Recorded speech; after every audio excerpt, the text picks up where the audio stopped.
07 avtomobil haqqında sizə qısa və net məlumat verirəm. Bu günlərim avtomobili kodlamaq haqqında mühərriki necə işə salacaq və qısaca məlumat verirəm. Deməli, Çanqan avtomobilləri haqqında sizə gözəl məlumatlarımız.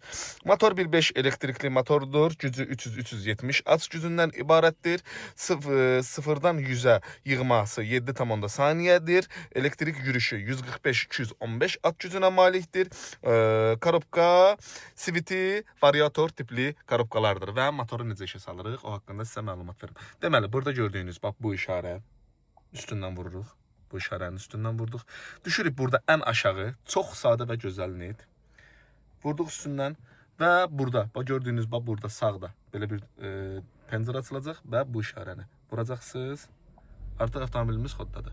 Və yenə də söndürmək üçün eyni tipdə maşını söndürdük və birdən bura girsəz, başqa yazılar düşsə, kodlanmasa tormuz əyləcini, polunu, axıracan sıxacaqsınız və sizin avtomobili yenidən kodlamaq üçün sizə kömək eləmiş olacaq. Yəqin ki, sizin üçün məlumat tipli bir xarakterli video çəkdim, paylaşdım. Bəyənək, paylaşaq, dəstəyiniz üçün təşəkkür edirəm.